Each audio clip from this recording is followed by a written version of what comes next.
ఆమెది అల్లూరి సీతారామరాజు జిల్లా ఫింజరికొండ గ్రామం. అదే ఆమెకు శాపంగా మారింది. కొండ ప్రాంతాల్లో గ్రామాలకు రహదారి లేకపోవడంతో ప్రసవం తర్వాత కూడా ఆమె నరకం చూడాల్సి వచ్చింది.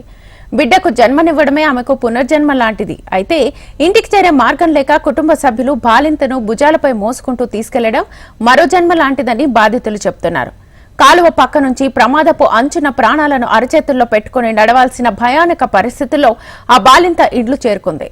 స్థానిక కాల్వ నిండి ప్రవహిస్తోంది. అలుగు వారుతున్నా అందులో నుంచే వెళ్లాల్సిన పరిస్థితి. చూడడానికి భయంకరంగా ఉన్న దారిలో సాధారణ మనుషులు నడవడమే కష్టం. పాకురు ఉండడం వల్ల కాలు జారి ఆ ప్రవాహంలో కొట్టుకుపోయే పరిస్థితి అది. అలాంటిది ప్రసవం జరిగిన తర్వాత ఓ బాలింతను కుటుంబ సభ్యుడు తన భుజాలపై మోయాల్సిన దుస్థితి నెలకొంది. ఏమాత్రం పట్టు తప్పినా ఇద్దరు నీటిలో పడిపోవడం ఖాయం. ఇలాంటి దుస్థితిలోనే తమ బతుకులు ఉన్నాయని, స్వాతంత్ర్యం వచ్చి ఇన్నేళ్లైనా కూడా ప్రభుత్వాలు ఎన్ని మారినా తమ గిరిజన బతుకుల్లో మాత్రం మార్పు రావడం లేదని బాధితులు చెప్తున్నారు.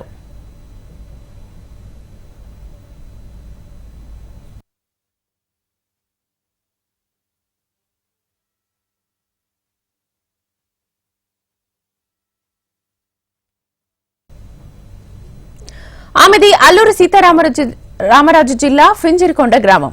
అదే ఆమెకు శాపంగా మారింది. కొండ ప్రాంతాల్లో గ్రామాలకు రహదారి లేకపోవడంతో ప్రసవం తర్వాత కూడా ఆమె నరకం చూడాల్సి వచ్చింది. బిడ్డకు జన్మనివ్వడమే ఆమెకు పునర్జన్మ లాంటిది. అయితే ఇంటికి చేరే మార్గం లేక కుటుంబ సభ్యులు బాలింతను భుజాలపై మోసుకుంటూ తీసుకెళ్లడం మరో జన్మ లాంటిదని బాధితులు చెబుతున్నారు. కాలువ పక్క నుంచి ప్రమాదపు టంచున ప్రాణాలను అరచేతుల్లో పెట్టుకుని నడవాల్సిన భయానక పరిస్థితుల్లో ఆ బాలింత ఇల్లు చేరుకుంది. స్థానిక కాల్వ నిండి ప్రవహిస్తోంది. అలుగువారుతున్నా అందులోంచే వెళ్లాల్సిన పరిస్థితి.